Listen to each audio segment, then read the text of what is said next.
Gang itu sempit, becek, dan selalu berbau kencur. Di ujungnya berdiri sebuah warung kecil dengan spanduk hijau pudar.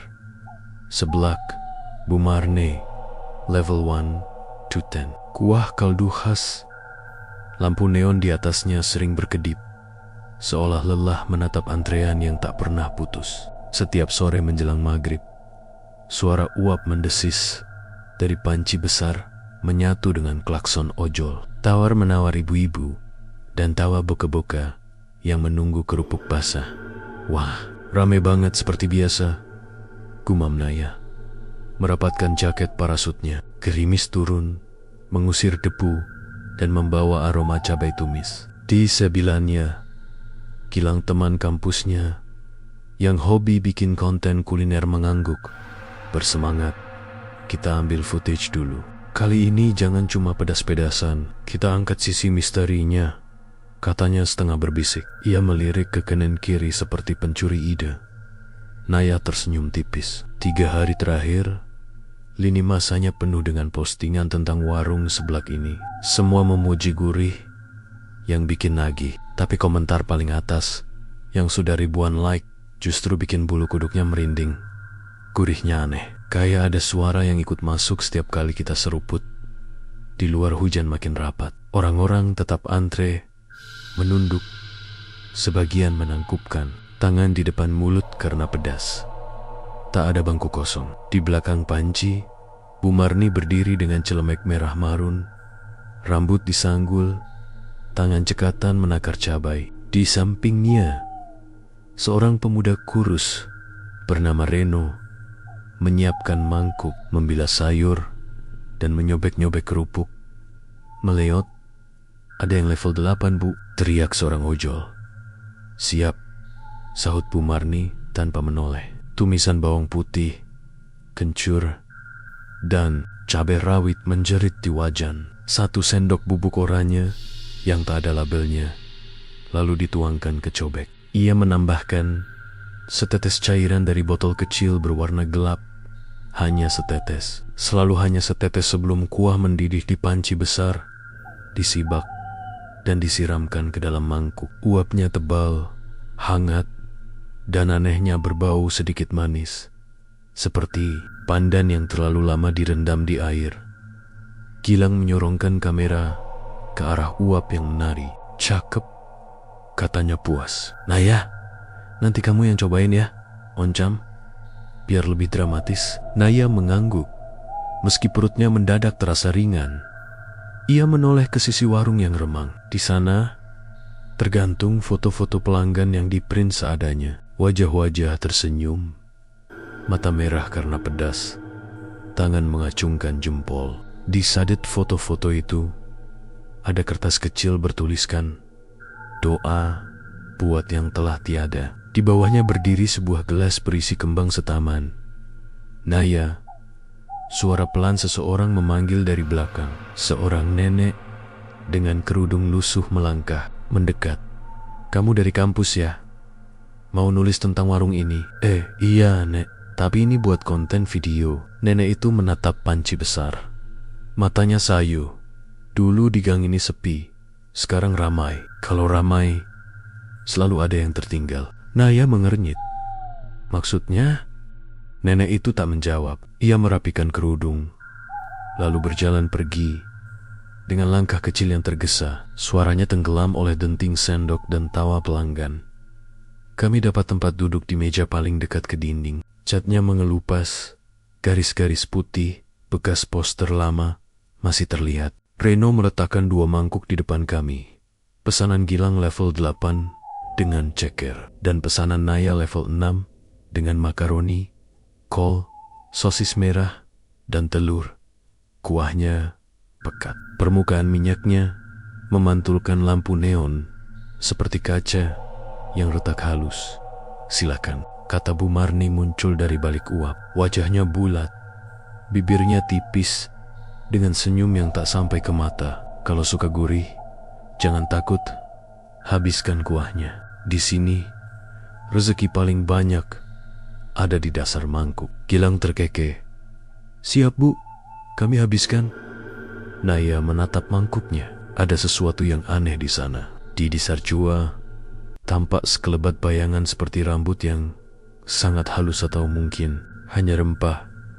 Ia mengaduk perlahan. Bayangan itu lenyap, menyatu dengan keruhnya kuah. Kamera jalan. Kata Gilang, 3, 2, 1. Naya menatap lensa. Ia tersenyum profesional. Halo teman-teman, kali ini kita coba seblak yang lagi viral, katanya gurihnya bikin nagih. Tapi ada yang bilang gurihnya ini menyimpan suara. Kita buktikan. Ia menyuapkan sesendok. Pedas langsung memeluk lidah. Kencur menyelinap. Bawang putih menampar dengan lembut. Lalu gurih itu gurih yang menempel, mengalir seperti tangan dingin yang memegang tenggorokan dari dalam. Naya mengangkat alis, berpura-pura. Pedasnya tidak berlebihan, tapi rasa gurihnya membuatnya ingin mengambil suapan lagi dan lagi, sampai ia berhenti mendadak. Ada bunyi lirih, sangat lirih, jauh di dalam telinganya, seperti suara seseorang yang baru bangun tidur di dasar sumur.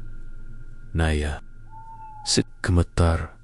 Ia menoleh ke Gilang yang sedang sibuk menghabisi level 8, lalu meneguk air. Bunyi itu hilang, ditelan dentang piring dan sorak-sorai pelanggan. Gila, gurihnya bener. Gilang terkekeh, pipinya memerah. Kuahnya berasa, nempel. Naya memaksa tersenyum. Ia mengaduk-aduk lagi, memastikan tak ada yang aneh. Berputar lambat, meninggalkan jejak minyak di bibir mangkuk. Di balik uap, ia merasa ada yang memperhatikan dari dalam panci. Perasaan itu lucu tak masuk akal, tapi ada. Bu, bumbu rahasianya apa sih? Tanya Gilang yang sudah tak sabar. Kok bisa gurihnya beda? Bu Marni menaruh tangan di pinggang. Rahasia itu tetap rahasia, nak. Ia terkekeh. Suaranya serak. Yang penting halal dan berkah. Kata berkah itu membuat Naya berpikir tentang foto-foto di dinding. Wajah-wajah yang entah kenapa terlihat seperti menatap ke arah panci, bukan ke kamera. Antrean makin panjang. Di pojok, suara azan maghrib mengambang lewat speaker musala kecil. Orang-orang menunduk sebentar. Sebagian melanjutkan makan, sebagian pergi untuk salat bergantian. Di sela kesibukan, seorang ibu muda menggendong bayi yang rewel. Tolong level 4, tanpa kerupuk, Bu, serunya. Siap, sahut Reno. Saat itu, seorang bapek bopak yang duduk sendirian di meja, tengah memiringkan kepala. Ia khusyuk menatap kuahnya, bibirnya menobet-naibet sesuatu. Naya sempat berpikir ia berdoa, namun ketika bapak itu mengangkat mangkuk terlalu tinggi, hampir menyentuh bibirnya, Bu Marni menahan tangannya cepat. Pelan saja, Pak. Kuahnya panas, Bapak. Itu mengangguk, tersenyum malu. Gerakannya berubah hati-hati, seperti ada aturan yang tak tertulis. Kuah harus dihabiskan, tapi dengan cara yang benar. Naya menatap jam di ponselnya. Sudah ke-18,2 dalam hati. Ia berniat pulang cepat dan menulis narasi video malam ini. Namun ada sesuatu yang mengganjal. Suara lirih tadi masih seperti bayangan yang menempel di dinding pikiran. Ia memaksa menghabiskan porsi yang tersisa. Saat sendok terakhir menyentuh dasar mangkuk, uap hangat menyapu wajahnya. Dan di dalam hangat itu, suara yang tadi kembali lebih jelas terpotong-potong, seperti radio rusak. Pulang, dingin, aku. Di sini, Naya menggigil. Ia menutup bibir dengan punggung tangan, mencari-cari akal agar tidak terlihat takut di kamera. Gilang, bisiknya. Kamu dengar sesuatu nggak? Gilang menatapnya heran. Apaan? Naya urung melanjutkan. Di depan mereka, Bu Marni sudah berdiri lagi, membawa selembar tisu. Ia mengelap pinggiran mangkuk Naya pelan, penuh perhatian, seperti seorang ibu merapikan pipi anaknya. Bersih, katanya puas. Kalau sampai dasar, Gurihnya baru ketemu beneran kan? Naya mengangguk kaku. Iya bu, enak. Bu Marni tersenyum tipis. Kalau mau datang lagi, bawa foto orang yang kamu sayang. Biar doa di sini makin sampai. Pernyataan itu menancap seperti jarum. Foto, buat apa? Biar ramai tetap ingat yang sepi. Ia menunjuk dinding penuh foto. Setiap mangkuk punya nama, biar nggak salah jalan. Naya tidak mengerti, tapi tatapan Bu Marni membuatnya berat untuk bertanya. Hujan reda, kami keluar dengan perut penuh dan kepala yang entah kenapa terasa sedikit berat. Gilang senang karena konten banyak. Naya, sebaliknya, ingin pulang lebih cepat dari rencana. Di mulut gang, seorang tukang parkir yang tadi mengatur motor mendekat. Mbak tadi dari warung seblak ya? Iya pak, tukang parkir itu mengusap lehernya. Gelisah, mbak, kalau makan di situ, jangan habiskan kuahnya sampai benar-benar kering. Sisain sedikit, tipis saja. Naya kaget. Kenapa? Pria itu menelan ludah. Udahlah, dengar aja. Dulu ada anak kontrakan di ujung gang punya. Kebiasaan habisin kuah sampai mangkuk kinclong. Sekarang, ya, orang bilang dia balik kerja ke kampung. Tapi saya lihat kosnya masih ada baju bergantung di dalam. 3 malam lampu nyala sendiri. Gak ada orang masuk. Gilang tertawa hambar. Serem amat, Pak.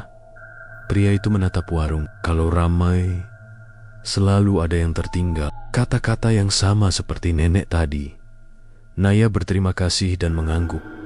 Lalu melangkah pergi. Angin malam membawa sisa aroma kencur menyelinap di belakang tengkuk. Ia mencoba menepis kekhawatiran dengan logika. Gurih bisa dari kaldu tulang, dari bumbu yang dirahasiakan apapun. Suara yang ia dengar, mungkin efek pedas dan capek. Di halte, kami berpisah. Gilang ke arah selatan, Naya ke arah timur. Lampu jalan memantulkan genangan yang tersisa. Naya mengenakan earphone, menyalakan rekaman suara dari kamera kebiasaan untuk memastikan audio aman. Di tengah statis dan kebisingan warung, ia mendengar tawanya sendiri. Komentar Gilang, denting sendok, suara uap, biasa, normal, sampai bagian di mana ia menyeruput kuah keempat. Di audio, jelas sekali ada suara lain. Serak, jauh, tapi memanggil tepat di telinganya. Naya, jangan pulang sendirian. Jantungnya berdetak keras. Ia berhenti berjalan. Earphone ia cabut. Jalanan jadi sangat sunyi. Di kejauhan, azan Isya menggema. Naya menoleh ke belakang. Tak ada siapa-siapa. Hanya angin memainkan plastik bekas di selokan. Udah, Nay, kamu capek. Besok aja diedit. Ia menenangkan diri. Namun setibanya di kos, suara itu tak pergi. Air keran terdengar seperti bisik-bisik. Kipas angin menggesek plastik, menyerupai langkah kaki. Naya menutup mata, memaksa tidur, tapi di antara lelap dan jaga, ia melihat sebuah panci besar yang permukaan kuahnya memantulkan langit malam. Di permukaan itu, bayangan wajah muncul dan tenggelam, membuka mulut tanpa suara. Di paling pinggir, ada satu wajah yang ia kenal samar. Laki-laki muda yang fotonya pernah ia lihat di tiang listrik pengumuman orang hilang sebulan lalu. Wajah itu menatapnya. Bibirnya bergerak, membentuk satu kata, dingin. Naya terbangun dengan napas terputus. Ponsel di atas meja berkedip. Ada pesan masuk dari nomor tak dikenal. Nomor baru, terima kasih, sudah habiskan sampai dasar. Gurihnya pasti nempel. Kalau mau nagih lagi, bawa foto orang yang kamu sayang, biar doanya lancar. Di bawah teks itu ada foto yang membuat darahnya berhenti mengalir sesaat. Potret Naya sendiri, diambil dari sudut meja warung, tepat saat ia menyeruput sendok terakhir. Di belakangnya, tertangkap samar panci besar yang memantulkan sesuatu, bukan uap, bukan lampu, melainkan lengan pucat yang seolah keluar dari kuah. Jari-jarinya mencari pegangan. Naya menjatuhkan ponsel. Layar menyala, mati, lalu menyala lagi. Notifikasi kedua menyusul. Kali ini hanya satu kalimat pendek. Setiap gurih butuh tumbal. Setiap mangkuk butuh nama. Tangannya gemetar ketika layar kembali redup. Di luar, hujan kembali turun, menabuh genting. Kos seperti derap langkah banyak orang. Naya memeluk lutut, menatap pintu, berharap ada suara manusia yang nyata. Tetangga, motor lewat, apa saja yang bisa menambal rasa takut yang mendadak menganga. Tapi malam di gang kecil itu seperti ikut menahan napas. Dan di sela-sela diam, Naya akhirnya memahami satu hal. Suara yang ia dengar bukan datang dari telinga. Suara itu datang dari dalam. Dari kuah yang sudah kadung menyatu, ia memaksa berdiri merai ponsel, berniat memblokir nomor itu. Terpeleset karena keringat, layar beralih ke galeri, otomatis folder, tangkapan kamera. Ada foto-foto yang tadi ia ambil untuk dokumentasi. Mangkuk, panci, spanduk pudar. Di foto terakhir, yang ia yakin tak pernah memotret, terlihat dinding foto-foto pelanggan di warung. Semua wajah tampak biasa, kecuali satu. Posisi paling bawah, pojok kanan, ada foto dirinya. Wajah Naya menunduk, sendok menempel di bibir. Di bawah foto itu tertulis dengan spidol hitam, Naya, mangkuk 2041. Naya menutup mulutnya sendiri agar tak berteriak. Di kepala, suara itu kembali lebih dari satu sekarang tumpang tindih, saling mengejar, seperti air yang diguyur dari panci. Ke mangkuk tak pernah habis. Pulang, dingin, namaku, pulang, namaku, namaku. Di luar, suara hujan menebal. Dan untuk pertama kalinya malam itu, Naya mengerti kenapa orang-orang bilang gurih di warung itu bikin nagih. Rasa yang menempel bukan sekadar bumbu, melainkan jejak, nama, dan langkah-langkah yang tak pernah sampai rumah. Di lehernya, bulu-bulu halus berdiri. Pintu kamar bergetar pelan, seperti ada tangan dari luar yang menyentuhnya. Lalu, 3 ketukan lirih. Tok, tok, tok. Naya menahan napas. Siapa? Suaranya pecah. Tak ada jawaban, hanya ketukan itu. Sekali lagi lebih pelan, seperti uap yang mengetuk permukaan kulit dari dalam mangkuk. Tok. Dan di dalam kepalanya, serempak, suara-suara itu berbisik. Jangan, sisakan kuah. Pagi itu, matahari sudah tinggi ketika Naya terbangun dengan kepala berat. Semalam, ia hampir tidak tidur. Bayangan panci besar, bisikan suara dari kuah, dan foto dirinya di dinding warung terus menghantui. Matanya bengkak, tubuhnya lemas, tapi rasa penasaran bercampur takut membuatnya tidak bisa tinggal diam. Ia menyalakan ponsel. Nomor tak dikenal yang semalam mengirim pesan sudah tidak bisa dihubungi, seperti hilang begitu saja. Foto dirinya yang tertempel di dinding. Ia Saklogi di galeri. Anehnya, gambar itu sudah menghilang. Hanya tersisa foto-foto biasa yang ia ambil. Panci, spanduk, dan keramaian pelanggan. Halusinasi, pikir Naya sambil meneguk air putih. Atau efek capek, tapi hatinya menolak. Ia yakin apa yang dilihatnya semalam nyata. Siang itu, Gilang datang ke kos, membawa hard disk. Wajahnya segar, berbeda dengan Naya. Ayo kita edit konten seblak. Gue yakin bakal meledak. Ekspresi lo pas makan tuh dapet banget, katanya sambil nyalain laptop. Naya ragu. Langsung diedit Gilang. Ada hal yang aneh kemarin. Gilang tertawa pendek. Aneh gimana? Jangan lebay, Nay. Itu cuma seblak. Ya emang gurih aja. Tapi gue dengar suara Gilang dari kuahnya. Kayak ada orang manggil nama gue. Terus, ada pesan aneh masuk ke HP gue. Mata Gilang berhenti sebentar dari layar. Serius lo? Naya mengangguk. Dan ada foto gue di dinding warung. Sama kayak foto pelanggan yang lain. Lo lagi stres kali? Gilang mengedikkan bahu. Yaudah, biar jelas kita cek bareng videonya. Kalau emang ada suara, pasti terekam. Mereka memutar rekaman. Terlihat normal di awal. Suasana warung ramai. Uap tebal, suara sendok dan tawa pelanggan. Hingga sampai di bagian saat Naya menyeruput kuah. Tiba-tiba terdengar samar. Suara parau masuk ke dalam audio. Naya A. Dingin. Naya langsung pucat.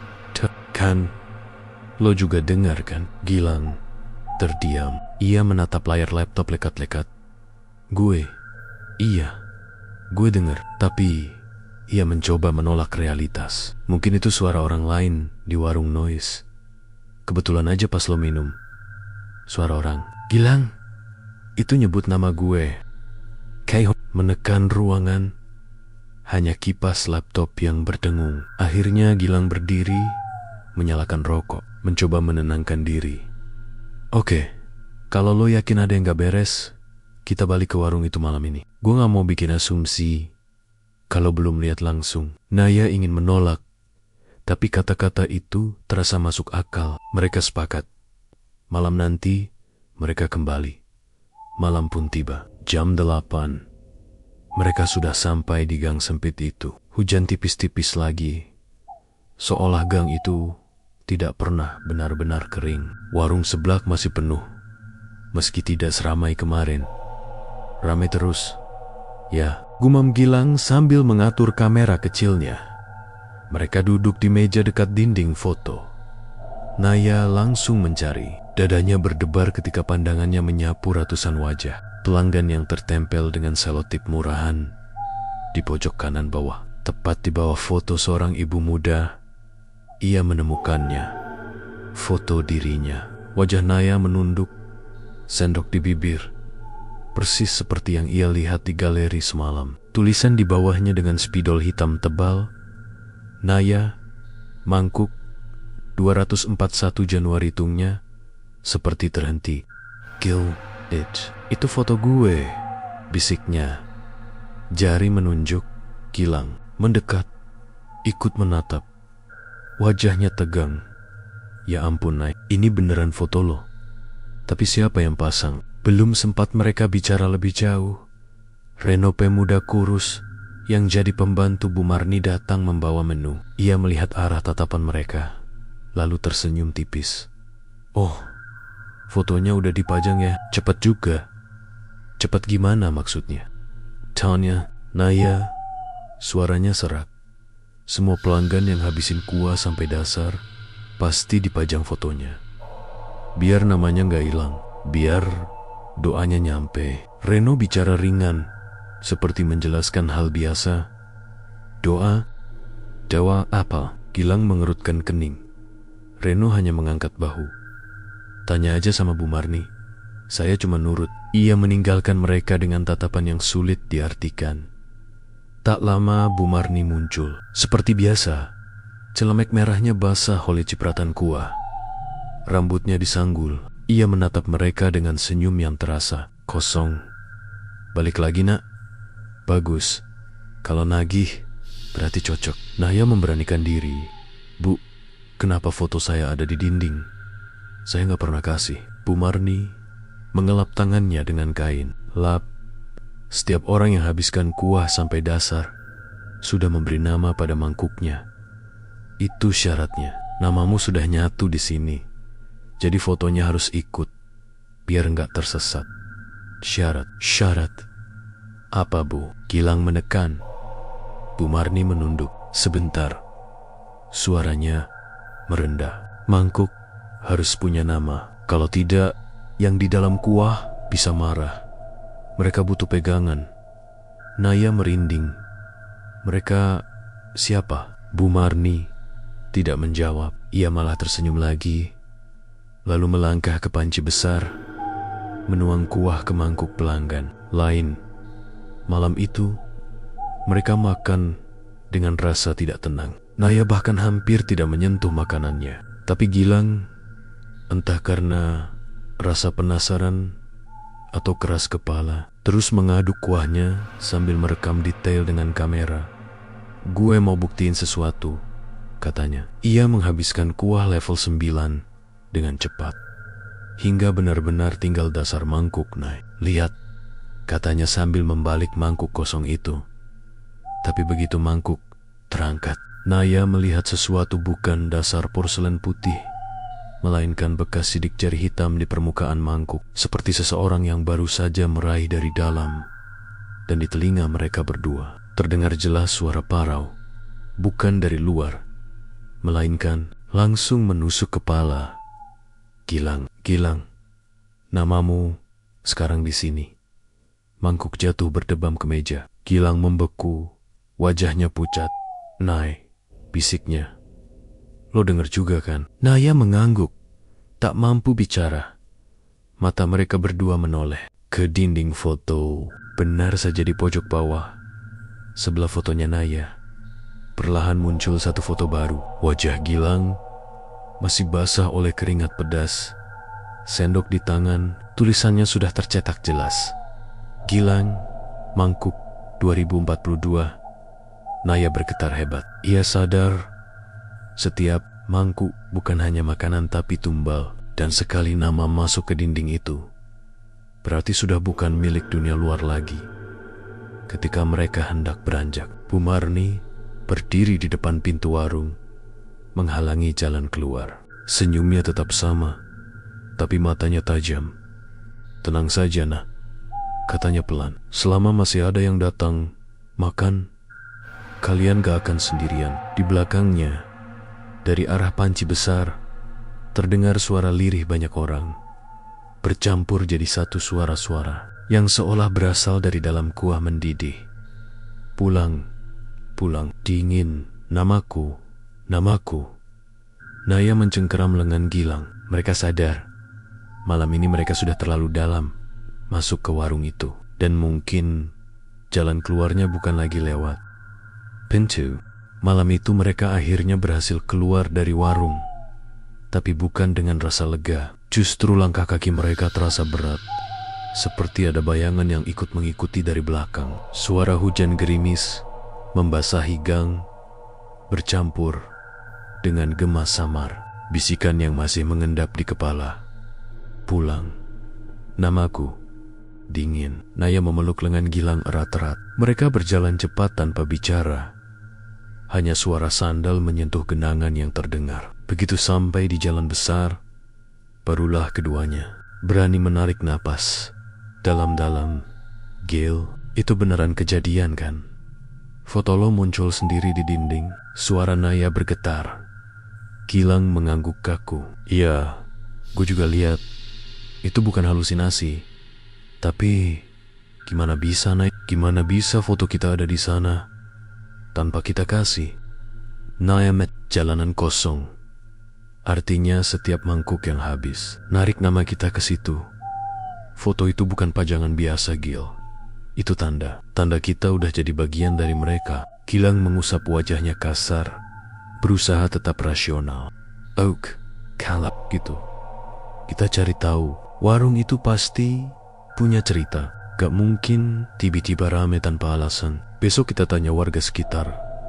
Naya hanya mengangguk, tapi jauh di dalam hatinya ada rasa takut yang jauh lebih besar daripada rasa penasaran. Malamnya di kos, Naya kembali sulit tidur. Ia menatap dinding kosong, takut sewaktu-waktu wajahnya muncul di sana seperti di warung seblak. Ponselnya berkedip. Ada notifikasi WhatsApp dari nomor tak dikenal lagi. Pesan itu hanya satu baris. "Selamat datang, Mangkuk 2041. Jangan lari." Nama sudah terkunci. Naya menjatuhkan ponsel. Ia menutup wajah dengan bantal, mencoba tidak menangis. Tapi suara-suara itu muncul lagi, kali ini lebih jelas. Dari pojok kamar, seolah ada yang duduk, terdengar bisikan parau. "Naya, dingin di sini. Ikut kami." Ia memberanikan diri menoleh. Kosong. Hanya bayangan meja belajar dan lemari. Tapi di lantai, samar-samar terlihat bekas air menetes, membentuk lingkaran, seperti tetesan kuah panas yang jatuh satu-satu. Naya menggigil. Ia tahu, kuah itu sudah menempel bukan hanya di tubuh, tapi juga di namanya. Esok paginya, Naya dan Gilang kembali ke gang. Mereka mencari nenek berkerudung lusuh yang pernah memperingatkan Naya di hari pertama. Setelah bertanya ke beberapa tukang parkir, akhirnya mereka menemukan rumah kecil di pojokan. Nenek itu menyambut dengan mata waspada. "Kalian balik lagi." "Harusnya jangan." "Bu, tolong jelasin. Warung sebelah itu apa sebenarnya?" Naya memohon. Nenek itu menghela napas panjang, lalu duduk di kursi kayu. "Warung itu sudah ada lebih dari 20 tahun. Dulu Bu Marni hanya jualan biasa. Dagangannya sepi. Suaminya sakit. Anaknya hilang entah kemana. Orang bilang dia mendatangi dukun di luar kota." Gilang mencondongkan badan. "Ya, sejak itu warungnya berubah. Kuahnya selalu gurih, meski hanya tulang. Ayam sebiji, pelanggan makin banyak. Tapi tiap bulan ada saja orang hilang di sekitar sini. Biasanya yang terakhir kali terlihat makan di warung itu." Naya menutup mulutnya.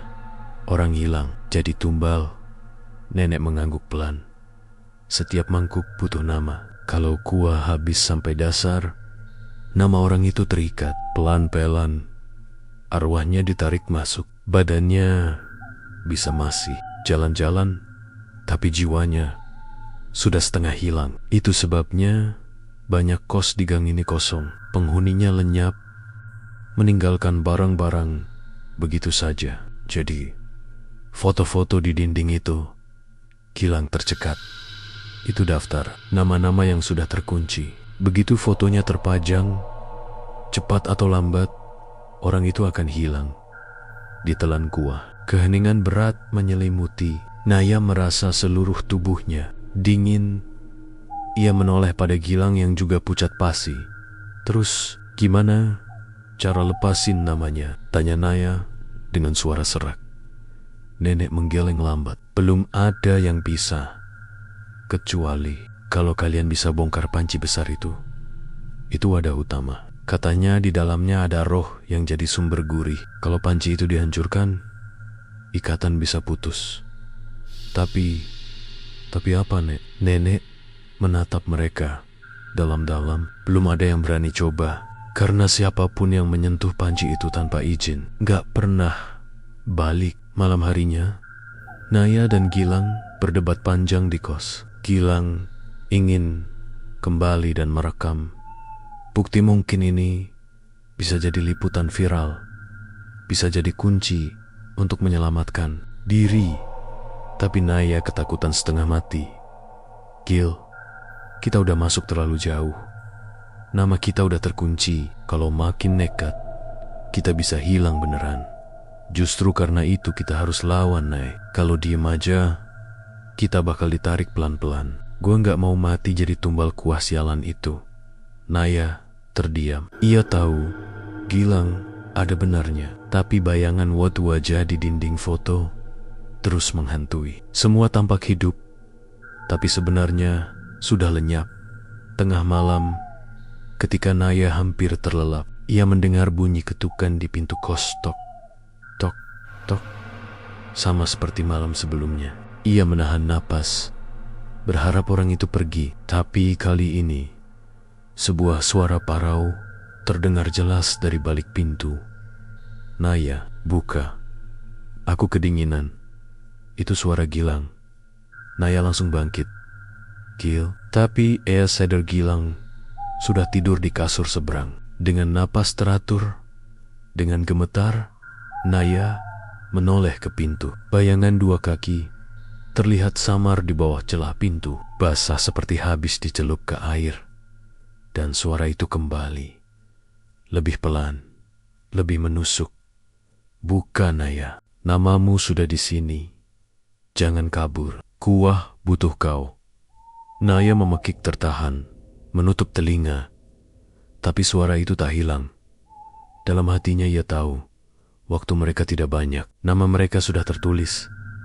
Foto mereka sudah terpajang. Cepat atau lambat, mereka akan benar-benar hilang kecuali mereka berani menghadapi panci besar yang menyimpan arwah-arwah itu. Gang kecil itu terasa lebih panjang dari biasanya. Jam menunjukkan hampir tengah malam ketika semua warung sudah tutup dan hanya ada beberapa lampu jalan rimang-rimang yang menyala. Tapi satu warung justru masih terang benderang. Warung sebelah Bu Marni. Dari jauh, Naya dan Gilang bisa melihat cahaya lampu neon yang berkedip-kedip di atas spanduk pudar. Anehnya, meski sudah larut, warung itu tidak gelap. Dari dalam, terdengar suara samar seperti orang bergumam. Lo yakin mau masuk? Gil, bisik Naya. Suaranya bergetar. Gilang merapatkan jaketnya, wajahnya pucat, tapi matanya penuh tekad. Kalau kita diam aja, nama kita bakal beneran ketarik. Foto kita udah di sana. Satu-satunya cara ya, kita hancurin sumbernya. Naya menggenggam tangannya erat. Jari mereka berdua dingin, seakan darah enggan mengalir. Mereka melangkah perlahan. Setiap langkah terasa seperti dihitung, sampai akhirnya mereka berdiri di depan pintu warung. Pintu kayunya tidak terkunci, terbuka sedikit, berderit pelan ketika didorong.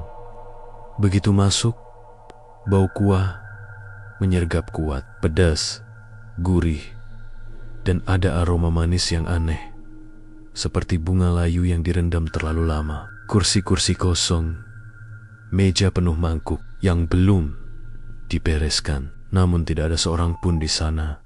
Hanya ada panci besar di atas kompor, masih mendidih meski apinya mati. Uapnya menebal, menggumpal, dan menari-nari di udara. Sesekali, uap itu membentuk bayangan wajah tersenyum, menangis, lalu hilang.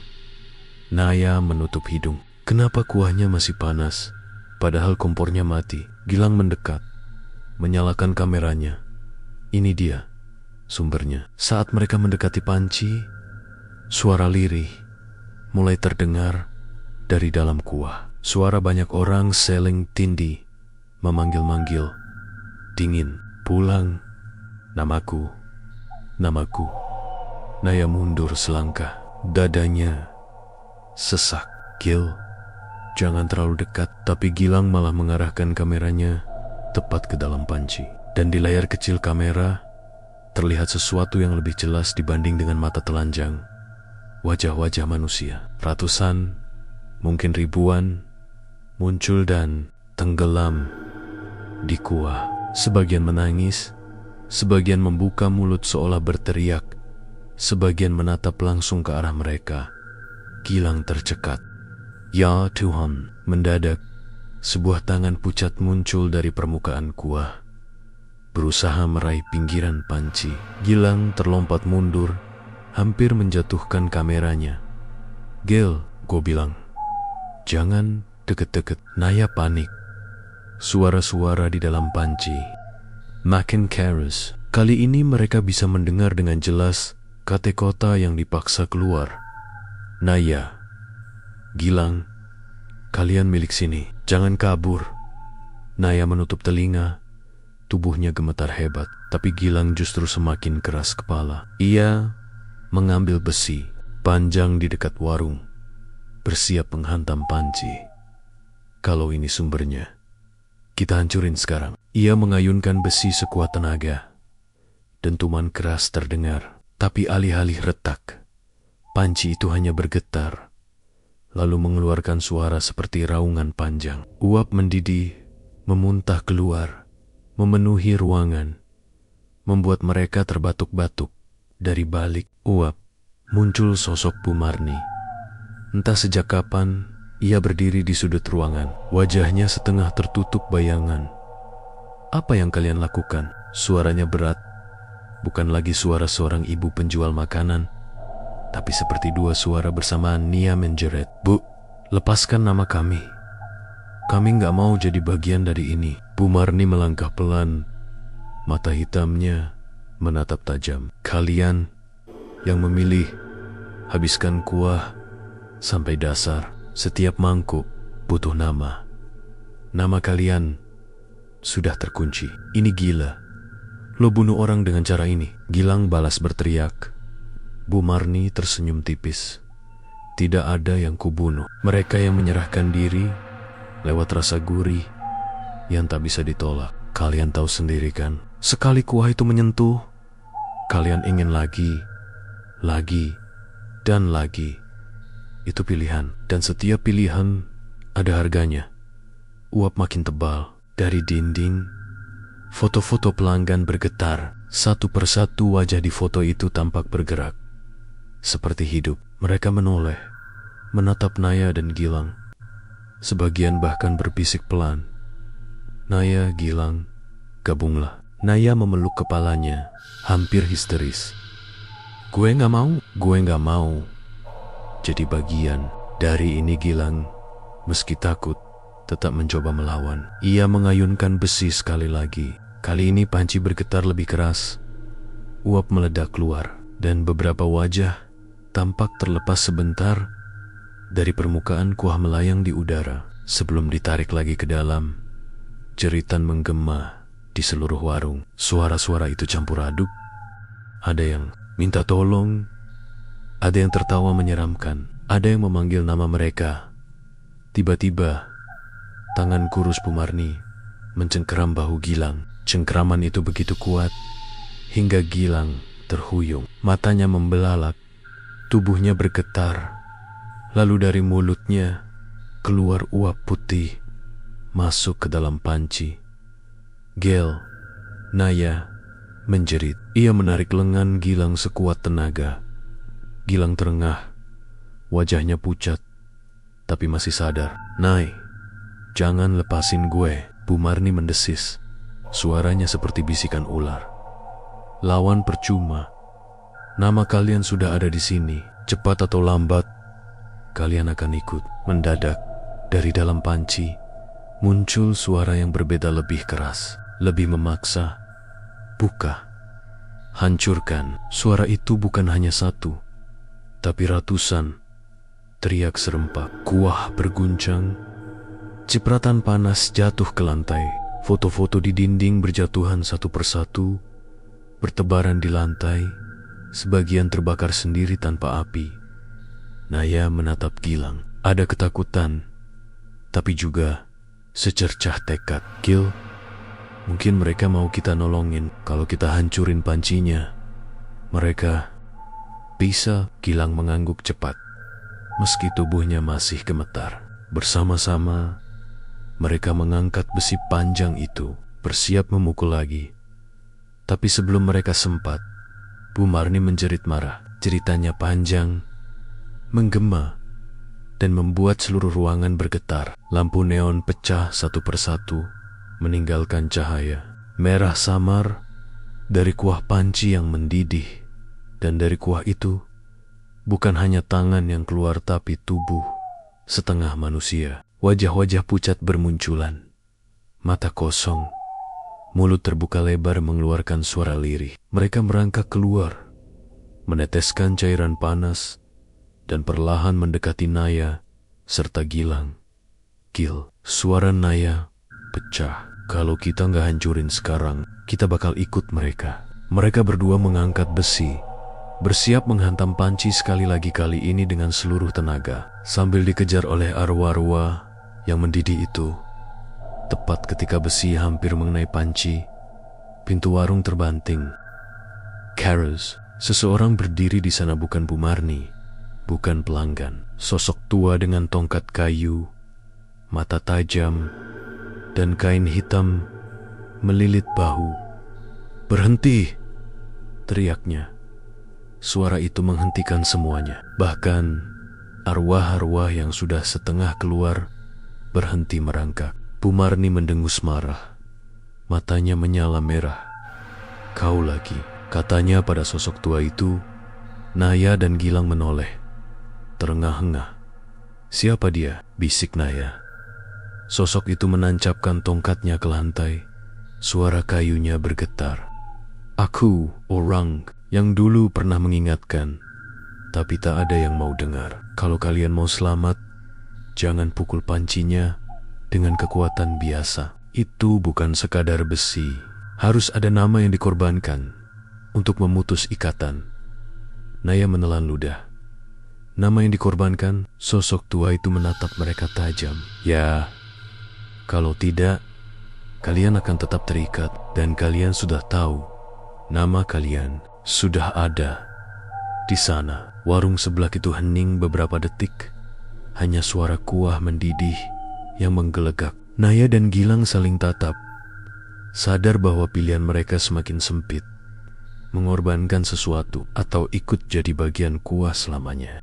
Udara di dalam warung semakin pekat. Uap panas bercampur dengan bau anyir menusuk hidung sampai membuat Naya mual. Gilang masih menggenggam besi panjang.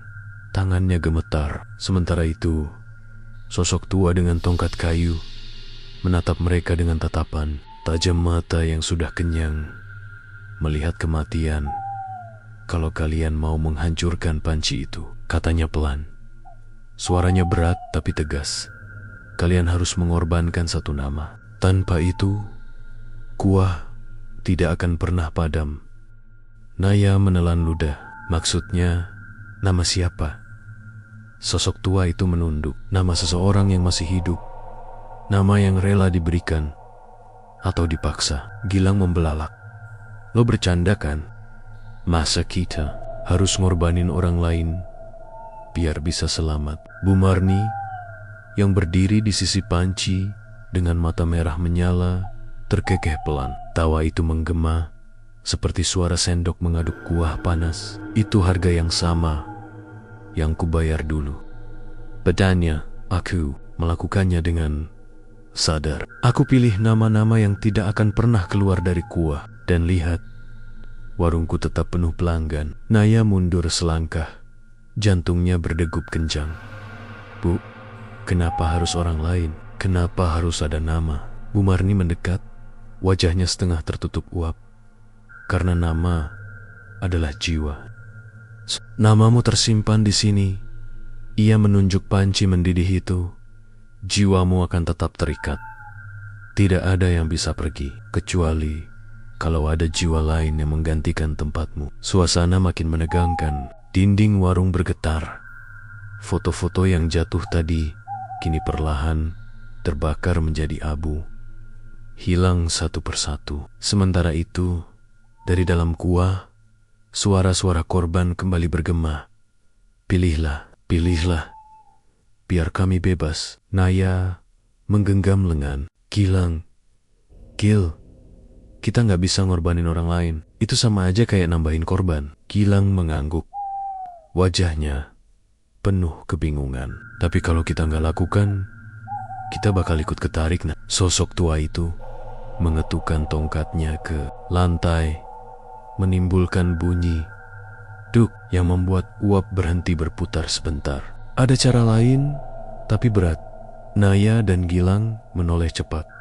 "Apa?" Orang tua itu menatap mereka dalam-dalam. "Salah satu dari kalian harus menyerahkan namanya sendiri. Dengan itu, panci akan runtuh. Tapi orang yang namanya diberikan akan terjebak selamanya." Hening. Kata-kata itu menancap dalam, seperti pisau menusuk dada. Niat tersikat. "Salah satu dari kita." Gilang langsung menoleh ke arahnya. "Nay, jangan. Gue yang..." "Enggak." Naya memotong cepat. Matanya berkaca-kaca. "Lo jangan ngomong gitu." Bu Marni tersenyum lebar. Wajahnya retak seperti porselen tua. Manis sekali. Dua anak muda yang saling menyalahkan diri sendiri. Aku sudah sering lihat. Akhirnya, salah satunya akan memilih masuk. dan aku akan tetap punya nama baru. Tiba-tiba, kuah panci mulai meluap. Cairan merah kehitaman menetes ke lantai, mendesis, membakar kayu seperti api. Dari dalam kuah, sosok-sosok manusia setengah terbentuk merangkak keluar. Kulit mereka melepuh, mata kosong, tapi mulutnya terus berbisik. Nah, Gil, masuklah, bergabunglah. Naya menutup telinga, tubuhnya bergetar hebat. Gilang merangkul bahunya, mencoba menenangkannya, meski wajahnya sendiri pucat pasi. Gilang, Naya berbisik, kalau salah satu dari kita yang masuk, setidaknya yang lain bisa keluar hidup-hidup. Tapi gua gak mau ninggalin lo sendirian. Celat mengguncang kepalanya. Enggak, Nay. Gue gak bakal biarin lo. Kalau ada yang harus ngorbanin diri, gue yang lakuin. Lu gila? Gue juga bisa. Enggak. Suara Gilang pecah, hampir histeris. Lo harus hidup. Gue yang salah dari awal, ngajak lo ke sini.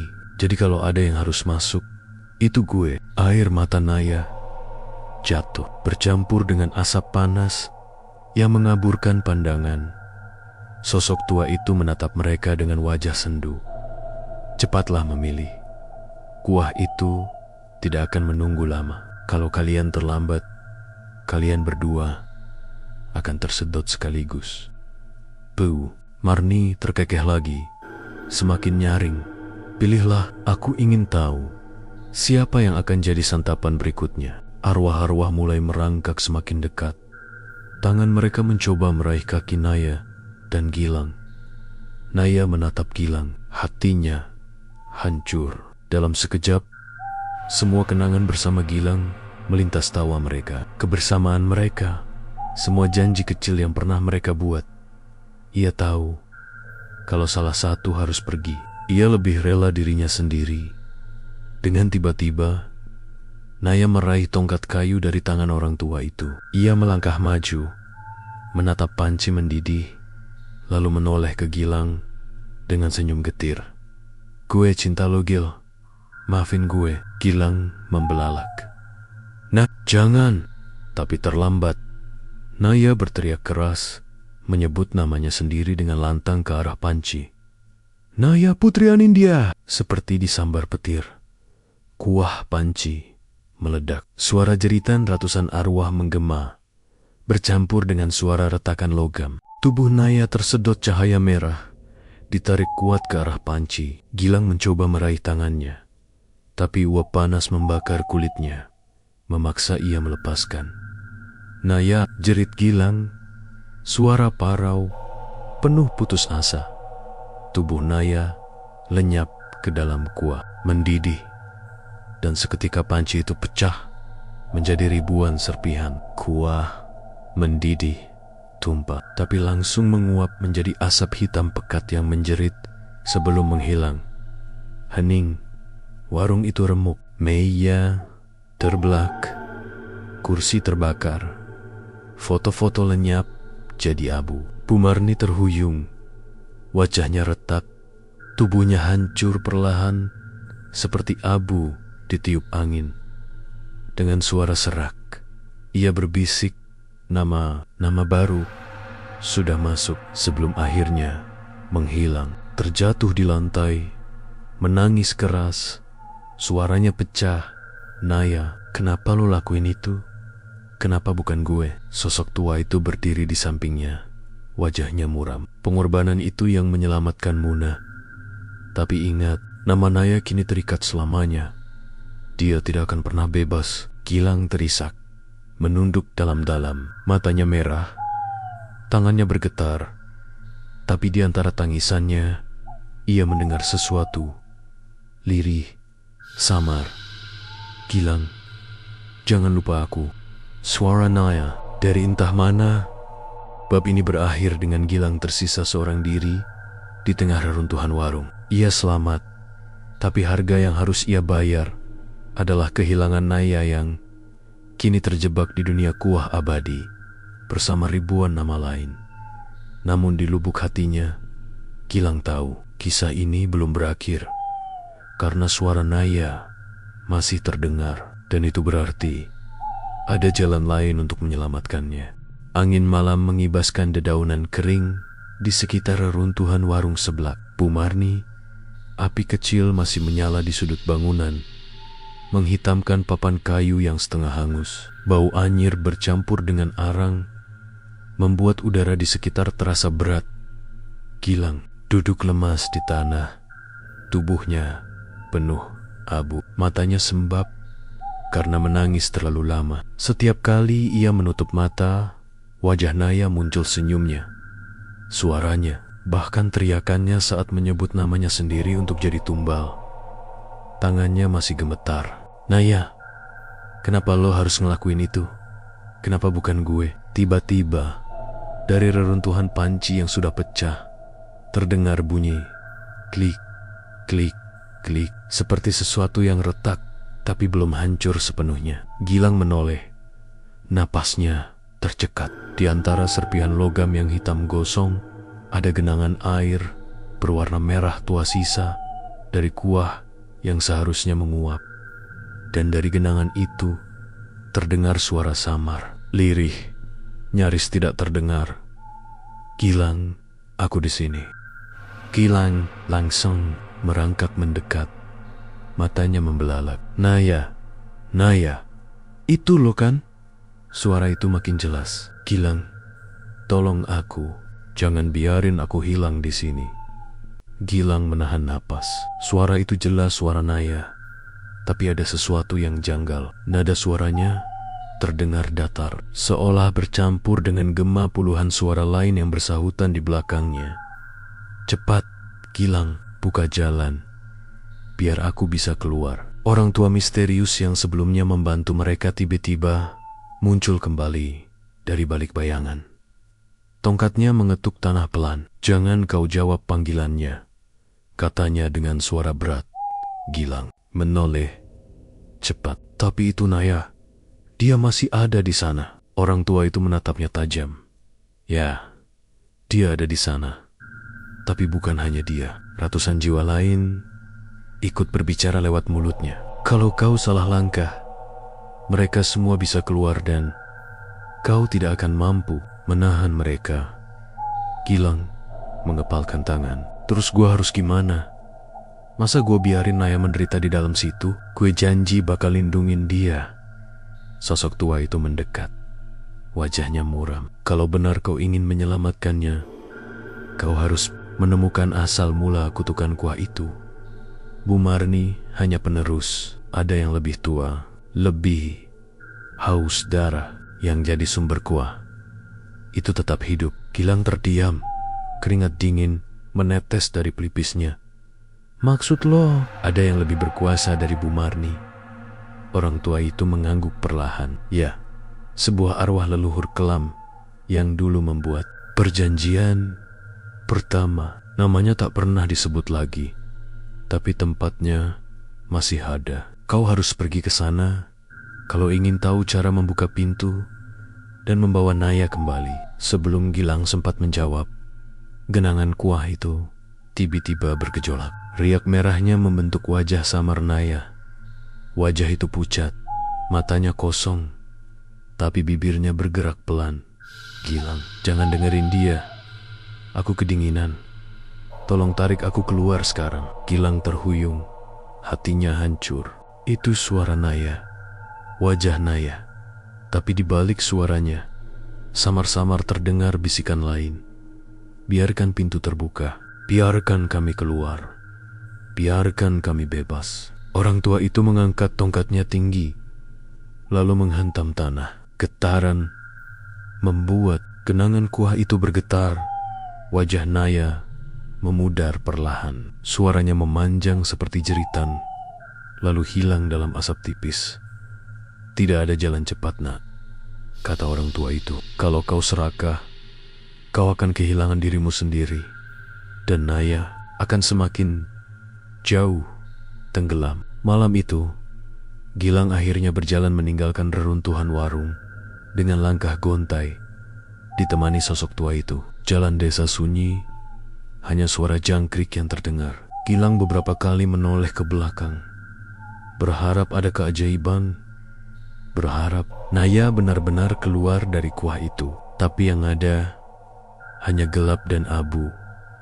Bawa aku ke tempat itu, kata Gilang dengan suara serak. Kalau itu satu-satunya cara, gue bakal lakuin. Gue gak peduli seberapa berbahayanya. Gue gak bisa biarin Naya kejebak di sana. Sosok tua itu menghela napas panjang. Kalau begitu, bersiaplah. Kita harus pergi ke hutan larangan, tempat di mana perjanjian pertama dilakukan. Di sanalah sumber kuah itu masih mendidih. Meski tak ada panci, tak ada api. Tempat yang bahkan orang desa pun takut menyebut namanya. Gilang menatap jalan gelap di depan. Rahangnya mengeras. Biarpun harus lawan setan sendiri, gue bakal jalan ke sana. Namun, saat malam semakin larut, angin membawa bisikan yang aneh. Dari balik pepohonan, samar-samar terdengar suara Naya lagi. Aku menunggumu, Gilang. Jangan terlambat. Dan kali ini, suaranya diikuti tawa panjang, serak, penuh kegilaan. Bab ini berakhir dengan Gilang yang bersumpah akan masuk ke hutan larangan demi menyelamatkan Naya, tanpa tahu bahwa suara yang memanggilnya bisa jadi bukan hanya Naya, melainkan ratusan arwah lapar yang ingin bebas bersamanya. Langkah Gilang menembus kegelapan malam, ditemani sosok tua misterius itu. Mereka melewati jalan setapak yang dipenuhi akar pohon menjuntai, seperti tangan yang mencoba menahan siapa saja yang melintas. Angin bertiup dingin, membawa bau busuk. Tanah basah bercampur darah kering. Semakin dalam mereka masuk ke hutan larangan, semakin hening suasananya. Tidak ada suara burung malam, tidak ada jangkrik, hanya bunyi napas mereka sendiri. Tempat ini kenapa sepi banget? Gilang berbisik, mencoba menahan rasa takut yang merayapi kulitnya. Orang tua itu hanya menjawab pendek, karena semua makhluk hidup sudah lama menolak berada di sini. Yang tersisa hanya mereka yang sudah mati. Gilang menelan ludah bulu kadaknya, meremang. Setelah berjalan cukup lama, mereka tiba di sebuah tanah lapang di tengah hutan. Di sana, ada batu besar hitam pekat menjulang seperti altar, dipenuhi ukiran-ukiran kuno. Dari sela-sela ukiran itu, keluar cairan merah gelap yang menetes ke tanah. Tidak ada api, tidak ada tungku, tapi cairan itu menguap panas persis seperti kuah seblak. Ini sumbernya. Gilang menatap dengan ngeri. Orang tua itu mengangguk. Ya, dari batu inilah kutukan dimulai. Leluhur yang serakah pernah berjanji menukar satu nyawa manusia dengan kuah yang tak pernah basi, gurih, dan membuat siapapun ketagihan. Janji itu ditulis di batu ini. Darah pertama diteteskan di sini, dan sejak itu kuah ini tak pernah berhenti mendidih. Gilang mendekat dengan hati-hati. Uap panas menyentuh wajahnya, dan tiba-tiba terdengar suara bisikan dari arah batu Gilang. Aku di sini. Itu suara Naya lagi, tapi kali ini terdengar lebih dekat, lebih nyata. Gilang spontan mendekatkan wajahnya pada uap kuah yang mengepul, dan benar saja, samar-samar wajah Naya muncul di permukaan batu yang basah oleh cairan merah itu. Wajahnya pucat, matanya kosong, namun bibirnya bergerak. Gilang, tolong aku. Tarik aku keluar. Gilang mengulurkan tangan tanpa sadar, namun orang tua itu menahan keras lengannya. Jangan, itu bukan jalan untuk menyelamatkan dia. Itu jebakan. Lo gak ngerti, itu Naya. Gue bisa lihat dia. Gilang berteriak, matanya memerah. Kalau kau benar-benar ingin membebaskannya, kau harus melawan penjaga altar ini. Suara orang tua itu terdengar berat, seolah menyimpan kengerian yang sulit diungkap. Bumi mendadak bergetar. Dari balik akar-akar pohon yang menjalar, muncul sosok raksasa hitam. Tubuhnya menyerupai manusia, tapi wajahnya penuh luka terbuka, matanya bolong, dan dari mulutnya menetes kuah merah panas. Bau busuk bercampur anyir langsung memenuhi udara.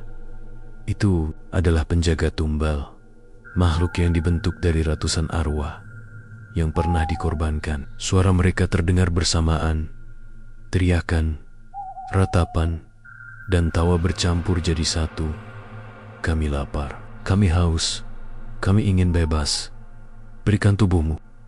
Gilang mundur, tubuhnya gemetar. Tapi tatkala wajah Naya kembali muncul di permukaan gua, matanya memandang penuh permohonan. Keberanian Gilang tumbuh. Kalau cuma lewat lo, gue harus lawan, gue bakal lakuin, teriaknya. Pertarungan pun dimulai. Makhluk itu menghantam tanah dengan tangan raksasanya, membuat akar-akar pohon terangkat seperti ular. Gilang hampir terhantam, tapi orang tua itu menancapkan tongkatnya ke tanah, menciptakan cahaya tipis yang menahan serangan. Cepat, pukul bagian dadanya. Itu titik lemahnya, teriak orang tua itu.